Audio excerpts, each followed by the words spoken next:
जय दुर्गे माँ। श्री दुर्गा सप्तशती षष्ठो अध्याय। धूम्रलोचन वध। मैं सर्वगेश्वर भैरव के अंक में निवास करने वाली परम उत्कृष्ट पद्मावती देवी का चिंतन करता हूँ। वे नागराज के आसन पर बैठी हुई हैं। नागों के फणों में सुशोभित होने वाली मणियों की विशाल माला से उनकी देहलता उद्भासित हो रही है। सूर्य के समान उनका तेज है। 3 नेत्र उनकी शोभा बढ़ा रहे हैं। वे हाथों में माला, कुंभ, कपाल और कमल लिए हुए हैं तथा उनके मस्तक में अर्धचंद्र का मुकुट सुशोभित है। ऋषि कहते हैं, देवी का यह कथन सुनकर दूत को बड़ा अमर्ष हुआ और उसने दैत्यराज के पास जाकर सब समाचार विस्तार पूर्वक कह सुनाया। दूत के उस वचन को सुनकर दैत्यराज कुपित हो उठा और अपने दैत्य सेनापति धूम्रलोचन से बोला, हे धूम्रलोचन, तुम शीघ्र अपनी सेना लेकर जाओ और उस दुष्टा को केश पकड़कर घसीटते हुए उसे बलपूर्वक यहाँ ले आओ।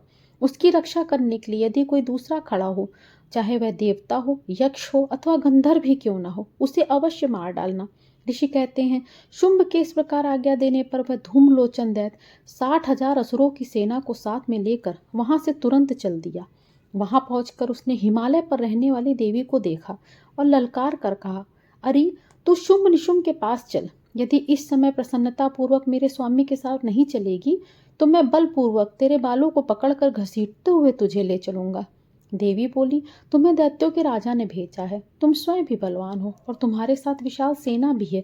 ऐसी दशा में यदि तुम मुझे बलपूर्वक ले चलोगे तो भी मैं तुम्हारा क्या कर सकती हूँ। ऋषि कहते हैं, देवी के यूं कहने पर असुर धूम्रलोचन उनकी ओर दौड़ा। तब अंबिका ने हुम शब्द के उच्चारण मात्र से उसे भस्म कर दिया। फिर तो क्रोध में भरी हुई दैत्यों की विशाल सेना और अंबिका ने एक दूसरे पर तीखे सायकों, शक्तियों और फरसों की वर्षा आरंभ कर दी। इतने में ही देवी का वाहन सिंह क्रोध में भरकर भयंकर गर्जना करके गर्दन के बालों को हिलाता हुआ असुरों की सेना में टूट पड़ा।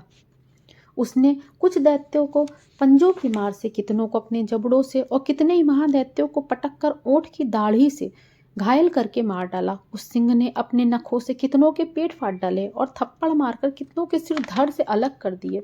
कितनों की भुजाएं और मस्तक काट डाले तथा अपनी गर्दन के बाल हिलाते उसने दूसरे दैत्यों के पेट फाड़कर उनका रक्त चूस लिया। अत्यंत क्रोध में भरे हुए देवी के वाहन उस महाबली सिंह ने क्षण भर में ही असुरों की सारी सेना का संहार कर डाला। शुंभ ने जब सुना कि देवी ने धूम्रलोचन असुर को मार डाला तथा उसके सिंह ने सारी सेना का सफाया कर डाला, तब उस दैत्यराज को बड़ा क्रोध हुआ। उसके ओठ कांपने लगे। उसने चंड और मुंड नाम के 2 महादैत्यों को आज्ञा दी, हे चंड, हे मुंड, तुम लोग बहुत बड़ी सेना लेकर वहां जाओ। उस देवी के बालों को पकड़कर अथवा उसे बांधकर शीघ्र यहाँ ले आओ। यदि इस प्रकार उसको लाने में संदेह हो तो युद्ध में सब प्रकार के अस्त्र शस्त्रों तथा समस्त आसुरी सेना का प्रयोग करके उसकी हत्या कर डालना। उस दुष्टा की हत्या होने तथा सिंह के भी मारे जाने पर उस अंबिका को बांधकर साथ लेकर शीघ्र ही लौट आना। श्री मार्कंडेय पुराणे सावर्णिके मनवंतरे देवी महात्म्य शुंभ निशुंभ सेनानी धूम्रलोचन वधो नाम षष्ठो अध्याय। बोलो दुर्गा मैया की जय।